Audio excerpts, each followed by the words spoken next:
Chers frères et sœurs, le Seigneur Jésus-Christ. Voilà, nous refaisons un peu un tour dans l'histoire d'Israël. Et nous allons un peu faire un peu le tour de la Bible pour voir les prêtres qui sont devenus prophètes. Qui sont devenus des prophètes.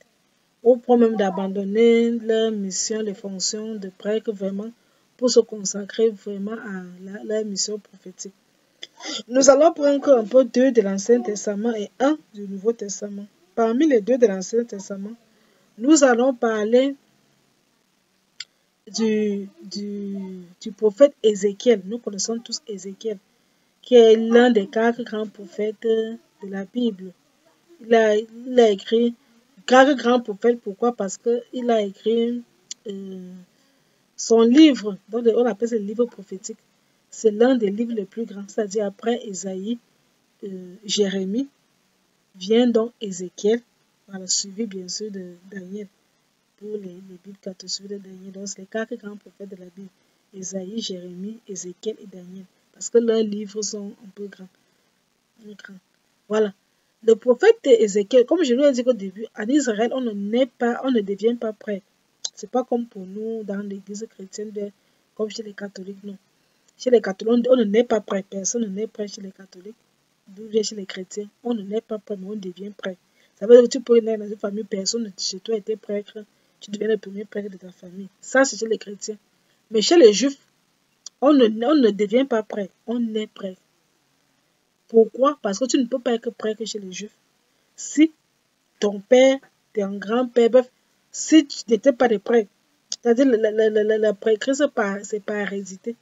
On devient prêtre par hérédité. Un peu comme tu n'es pas être roi. Si tu n'es pas descendant de roi, comme en Angleterre où les choses sont un peu ordonnées. Voilà.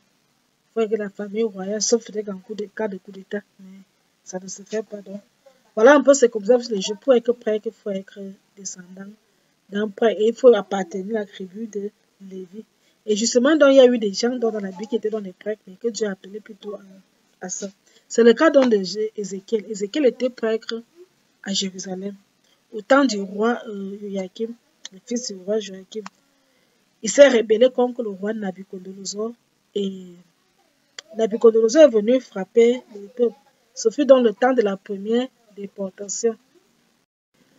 Voilà, donc le roi Nabuchodonosor de Babylone viendra donc déporter et le roi, sa mère, enfin, tout, parce qu'il était encore jeune, le roi avait environ 18 ans. Hein. Voilà, quand la première déportation à Babylone a eu lieu. Il y a eu 2 déportations. Voilà. Entre-temps, le royaume du Nord, il est tombé, a été déporté en Syrie. Mais le royaume de Juda, maintenant, qui est resté, parce que l'autre était déporté, maintenant, il restait le roi de Juda. Première déportation dans le roi, le jeune roi Joachim, qui sera plutôt gracié plus tard, des années, peut-être 30 ans plus tard. Il sera donc déporté avec sa mère. Toute la cour royale, vraiment tout ce qui est toute la cour royale, on va apporter tous les élites, tous les hauts fonctionnaires du royaume de Juda. Et les prêtres, parmi donc les prêtres là, c'était donc le prêtre Zacharie, sera donc déporté à Babylone. C'est donc une fois arrivé à Babylone que le Seigneur va l'appeler à se révéler à lui. Il va commencer à avoir des visions. Le Seigneur va commencer à lui montrer des choses. Il va avoir des visions, il va voir Dieu, il va avoir la vision du temple, l'eau qui coule du temple. J'ai vu l'eau vive, jaillisse. Donc, il va avoir la vision de l'eau qui coule, et cette eau qui purifie, cette eau qui purifie tout ce qui passe et qui fait pousser les arbres et tout ça. Il a vu que Dieu lui a annoncé que les années vont sortir, il va les délivrer les déportations, il va les ramener à terre promise, ils vont rebâtir le temple et tout ça. Bon, c'est lui qui a vu les ossements desséchés, qui reprennent vie pour parler un peu de la résurrection et tout ça. Et bon, on connaît un peu toutes les visions de Zacharie avec cette prophétie. Donc, c'est plutôt arrivé parce que quand il est arrivé à Babylone, il ne peut plus être prêt parce qu'il n'y avait plus le temple. Sans temple, on ne peut pas parler de prêtre parce que la fonction d'un prêtre, ce n'était pas comme la fonction d'aujourd'hui. Aujourd'hui, un prêtre est prêtre partout. Et un prêtre il peut se lever même seul. Mais, chez les Juifs, pour que tu parles de la fonction, il faut faire un temps. Or, comme il n'avait plus le temple, donc il n'était même plus prêtre. Dieu l'appelle donc. C'est comme ça que le prêtre va devenir prophète. Donc, Zacharie, en fait, est un prêtre juif que Dieu a plutôt appelé pour être prophète. Et il va abandonner les fonctions de prêtre pour se consacrer aux fonctions de prophète. Le deuxième modèle, c'est Jérémie, le prophète Jérémie. Le prophète Jérémie est né, son père était prêtre. Voilà. Il officiait à Anathoth, au sanctuaire d'Anathoth. Comme j'ai dit, il y avait beaucoup de sanctuaires en Israël. Il y avait Anathoth, il y avait Sichem, il y avait Bethel, sans compter bien sûr le grand temple de Jérusalem. Mais il y avait beaucoup de temples, non? Il y avait donc beaucoup de sanctuaires. Un peu. Maintenant, les prêtres montaient à Jérusalem par classe, ils partaient servir par classe. Parce que les prêtres étaient divisés en classes. Donc, il y avait beaucoup de classes. Donc, les prêtres montaient souvent à Jérusalem par classe. Bon, pour voir ça, Zacharie, par exemple, qui était prêtre, était de la classe Abia. C'est quand le tour de la classe Abia était, quand ils sont allés à Jérusalem, le sort, on tirait au sort pour désigner les prêtres qui allaient présenter les offrandes. Voilà.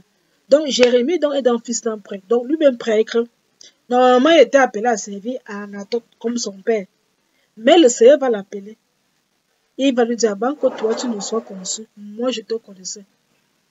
Tu es encore jeune, mais moi, je veux te servir. Je veux que tu t'utilises. Tu diras au peuple ce que moi, je te demande. Le message, c'est l'essentiel de son message, c'est destiné au peuple d'Israël, mais c'est aussi destiné principalement au roi Sédécias, ils appelaient Matania, que les Babyloniens installés quand ils ont déporté le jeune roi Joachim, qui était le roi légitime. Quand on l'a déporté, on a plutôt pris son oncle, qui s'appelait Matania. Les Babyloniens ont changé son nom, devenu Sédécias. Et c'est lui qui est donc devenu maintenant le nouveau roi de Juda.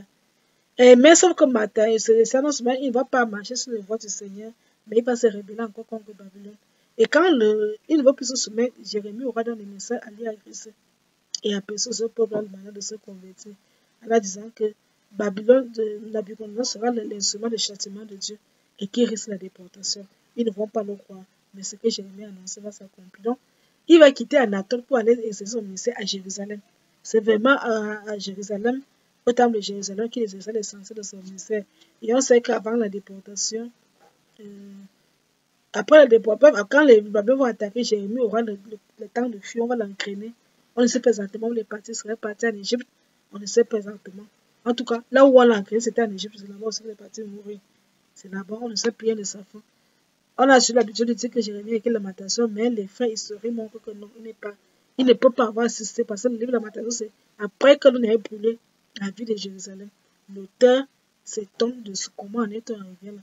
Donc Jérémie n'aurait pas pu écrire puisqu'il avait quitté Israël, il a eu le temps de quitter avant que la déportation. Donc lui, c'est le prophète qui exerçait le ministère étant sur le terrain. Pendant que Ézéchiel était le prophète de la déportation. Il était avec les déportés, les premières déportations. Mais Jérémie a annoncé la deuxième déportation qui aura lieu. Voilà. Et il écrira même une lettre aux déportés. Le dernier prophète, nous allons un peu dans le Nouveau Testament. Là, nous avons le cas de Jean-Baptiste. Vous connaissez bien Jean-Baptiste, le précurseur du Messie présent de Jésus. Celui-là qui a baptisé Jésus au Jourdain. Jean-Baptiste était fils de prêtre, donc il est prêtre. Parce que son père, Zacharie, était prêtre. Et il était prêtre de la classe d'Abia. La Bible, donc quand nous lisons l'évangile selon Saint Luc, qui nous parle un peu de l'enfance, de tout ça, comment Jean-Baptiste sera conçu. Donc Zacharie, qui est le père de Jean-Baptiste, le prêtre Zacharie. Donc Jean-Baptiste est né d'un prêtre. Donc, comme on dit, on ne naît pas pour on est prêtre en Israël. Donc Jean-Baptiste, normalement, devait être prêtre. Il devait officier, donc là où son père officiait. Il devait apprendre. Mais sauf que, d'ailleurs, même dans le cantique de Zacharie annonce que et toi, petit enfant, tu seras appelé prophète du Créon. Zacharie était avec une mission précise. Bien qu'il était appelé à devenir prêtre, il devait exercer comme prêtre. C'était sa mission. C'était comme prêtre. Mais Dieu va l'appeler à haut cochon, aller préparer les voies du Seigneur, les messies. Voilà comment il va laisser les fonctions de prêtre pour se consacrer à la mission prophétique. Et d'ailleurs, Jésus le dirait bien. Des fils d'hommes nés, de tous les fils d'hommes nés, aucun ne dépasse Jean-Baptiste, c'est le plus grand de tous. Donc, ce que vous voulez un peu revenir un peu pour dire que dans l'histoire de la Bible, il y a eu des prêtres. Parmi les prophètes que nous connaissons, ces prêtres qui sont devenus plutôt prophètes et qui ont abandonné leur mission de peuple pour se consacrer à cela. Et nous avons parlé d'Ézéchiel, de Jérémie et de Jean-Baptiste. À très bientôt sur un autre thème dans nos couteaux, dans la Bible. Que Dieu vous bénisse.